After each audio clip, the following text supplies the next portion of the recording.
नमस्कार मु Monalisa VAW department of agriculture आपण मानक स्वागत करुच्ची आम कृषि आउ एक सुंदर अध्याय को आपण माने समस्त जानिथिबे एबे कीटनाशक व्यवहार किंबा अत्यधिक सार व्यवहार एमे एते अधिक परिमाण रे करूछे जे जहा द्वारा आम माटी प्रदूषित हेबा सहित आम परिवेश मध्य प्रदूषित होउछि। एहा द्वारा जानतरे हो किंबा अजानतरे हो आमे समस्ते विभिन्न प्रकार रोग रे पीड़ित होउछे। आमे अत्यधिक कीटनाशक व्यवहार करबा फल रे विभिन्न प्रकार पोको मानकर रेजिस्टेंस पावर मध्ये बढ़ी जाउछि। तेणु करी आजिर वीडियो रे आमे आलोचना करिबा आमे किभଳି भाबरे जीवामृत आम घरे प्रस्तुत करि परिबा एवं सही जीवामृत को आमे धान ठारू आरंभ करी पनीपरिबा पर्यंत सब प्रकार फसल रे आमे व्यवहार करि परिबा। आजिर वीडियो रे से विषय रे आलोचना करिबा। तबे चलंतु देरी न करी आमे आलोचना करिबा। जदि आपण मानक पाखरे आम कृषि रो एही वीडियोटी प्रथम थर पहुंचीची दया करी आम कृषि रो YouTube चैनल को सब्सक्राइब करंतु। वीडियो को प्रथम रो शेष पर्यंत निश्चित देखंतु कहीं ना आज आम आलोचना करबा आमे किभଳି भाबरे घरे आम निज हाथ पाहांतार थिबा जिनिस को लेकी आमे किभଳି भाबरे प्रस्तुत करि परिबा जीवामृत एक शक्तिशाली जीवामृत किभଳି भाबरे प्रस्तुत करि परिबा चलंतु कथा हवा। एही शक्तिशाली जीवामृत प्रस्तुत करिया पई हेले प्रथमे आपनकु आवश्यक पड़िबो एक पात्र जेउ पात्र रे कि 10 लिटर पानी जागा होथबो आपनकु सेई भले पात्र आनिया पई पड़िबो। ता सहित करंज पत्र रो पेस्ट 10 केजी करंज पत्र रो आपनकु पेस्ट करिया पई पड़िबो।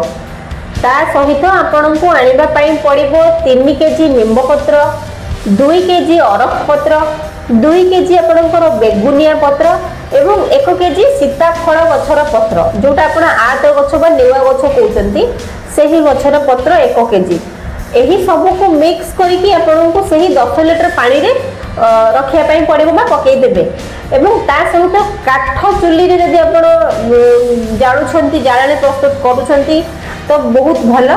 तो सेही पात्रटी को नै कि आपण चुल्ली रे बसई देबे एवं 30 मिनिट पर्यंत फुटेइबे। आज्ञा मझरे मझरे एक बाड़ी सहायता रे सेही पात्रटी को आपण घांटू थिबे बा मिक्स करूथिबे जेमिति सब गुडा मिक्स सिजिला टाइप रो हे जाइथिबो।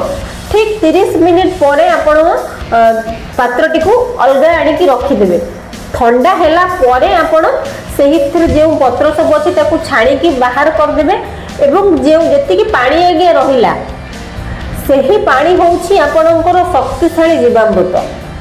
एही शक्तिशाली जीवामृत को आपण धान ठारू आरंभ करी परिबा पर्यंत आपण जे कोनसी पनीपरिबा फसल रे व्यवहार करि परिबे एवं रोग पोक मानक मध्य नियंत्रण करि परिबे बा मारी परिबे। एहा द्वारा आम परिवेश मध्य किछि क्षति होई न थाए एवं आम माटी मध्य प्रदूषित होई न थाए। निश्चित भाव में बहुत भल काम करिवो। आज्ञा आपण धान रे व्यवहार करि परिबे पनीपरिबा फसल रे मध्य व्यवहार करि परिबे। एही सब जिनिस आज्ञा आपणको हाथ पाहांतारे अछि। आमे हठात रासायनिक सार किंबा रासायनिक कीटनाशक को छाड़ी परिबा नाही। धीरे धीरे आमको ऑर्गेनिक आड़ को अग्रसर होबा पई पड़िबो। एबेकार समय बा एबेकार परिस्थिति जहां हेलानी सेटा आपण माने देखुचंती मु भी देखुची।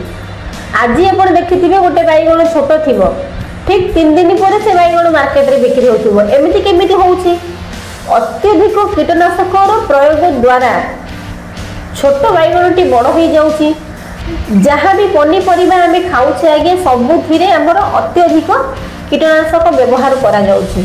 जदि आमे एही जीवामृत को घरे प्रस्तुत करी आमे निजे हमर परिवार पाई आमे व्यवहार करि परिबा एही जीवामृत को ताहले निश्चित भाव में आमे सुरक्षित रहि परिबा। आमको देखि आम पड़िसा भी सुरक्षित रहि परिबो।